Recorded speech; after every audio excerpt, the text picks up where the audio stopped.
In a world driven by the race for cleaner, more sustainable energy, a story has emerged from an unexpected corner of the globe. A story powerful enough to challenge the dominance of Silicon Valley and disrupt the narrative of where true innovation comes from.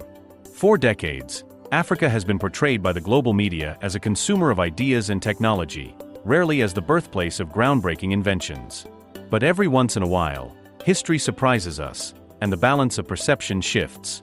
Today, that shift has arrived in the form of a revolutionary machine, a self-charging electric vehicle, engineered not in the laboratories of California, but on the streets of Africa. The idea itself sounds impossible. A car that generates its own power, defying the limitations of charging stations, long wait times, and the range anxiety that plagues the electric vehicle industry. For years, Tesla, Rivian, and the tech giants of Silicon Valley have been locked in a relentless pursuit of the perfect EV, pouring billions into research and development, and yet the holy grail of self-sustainability has remained out of reach. And then, quietly, almost invisibly, African innovation achieved what seemed unthinkable. The announcement rippled across technology forums, spreading first with disbelief, then with curiosity, and finally with awe. At the center of this story are not faceless corporations, but real people. Engineers, dreamers, and innovators who refuse to be defined by the boundaries of geography. Their journey is not one of privilege or unlimited resources, but of resilience, creativity, and an unshakable belief that Africa could lead rather than follow. Imagine a modest workshop filled with scrap parts, wires stretched across makeshift tables, and young engineers working late into the night, chasing a vision that even seasoned scientists dismissed as science fiction. This was the birthplace of a car that could power itself. When news first broke, skeptics were quick to dismiss it. Blogs called it a hoax. Journalists questioned its feasibility. Experts said perpetual energy in such a compact form simply couldn't exist. And yet, the demonstrations told a different story. In one test, the self-charging EV was driven across city streets for hours, without once stopping to plug into a power source. It moved with the quiet hum of electricity, smooth, sleek, and unstoppable.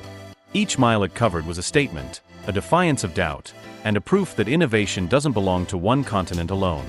Silicon Valley noticed. At first, quietly, engineers from major corporations were dispatched to observe, to investigate, and to understand the science behind the machine. Was it a clever battery trick? Hidden generator? Or had Africa truly cracked the code of sustainable energy? Behind closed doors, boardrooms buzzed with concern. If this technology proved scalable, it would disrupt not only the EV market but the entire energy industry. Imagine cities where cars never need charging stations, where power grids are relieved of the strain of millions of EVs, and where mobility is not dependent on expensive infrastructure. The implications were staggering. But beyond the technology, the human story is what makes this innovation extraordinary. The inventors were not celebrated professors from Ivy League universities, nor billionaires with government contracts. They were self-taught engineers, working under conditions that would make most Silicon Valley startups crumble. Their tools were simple, their funding almost non-existent, and yet their determination pushed them past every barrier. This was more than an invention. It was a statement, a declaration that Africa's time to lead had come. Crowds gathered at live demonstrations, watching with astonishment as the vehicle performed flawlessly. International journalists began to fly in, their skepticism melting into reluctant admiration. Some framed it as a miracle, others as a mystery, but all agreed on one thing: the world could no longer ignore what was happening in Africa. What started as whispers in online communities turned into headlines. The self-charging EV that Silicon Valley can't ignore. African innovation redefines the future of mobility. With each, the narrative grew stronger, and the eyes of the world turned southward. The story of the self-charging EV is not just about engineering. It is about perception, about rewriting the narrative that innovation only belongs to the West.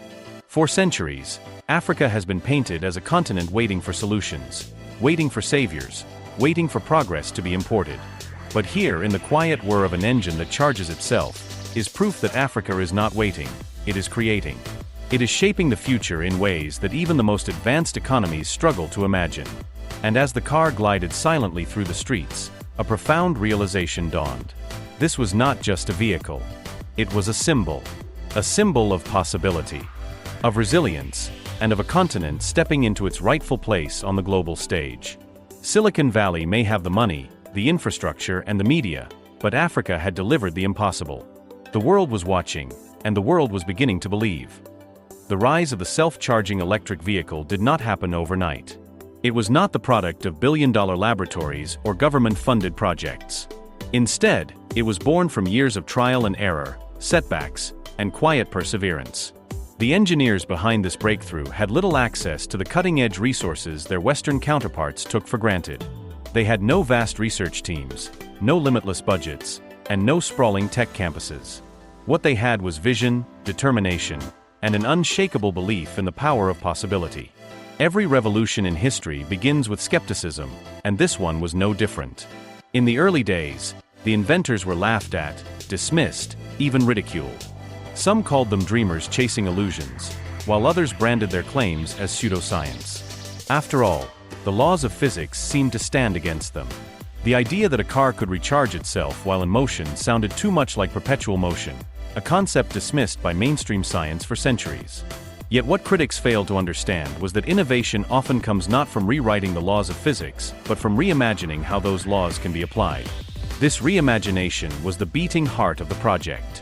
By harnessing principles of energy regeneration, magnetic induction, and highly efficient conversion systems, the team crafted a design that transformed waste into power, motion into energy, and movement into self-sufficiency.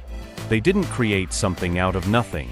Instead, they found hidden efficiencies in the system, channels of energy that were often overlooked or dismissed. And in doing so, they redefined what was possible. As word spread, more and more people began to pay attention.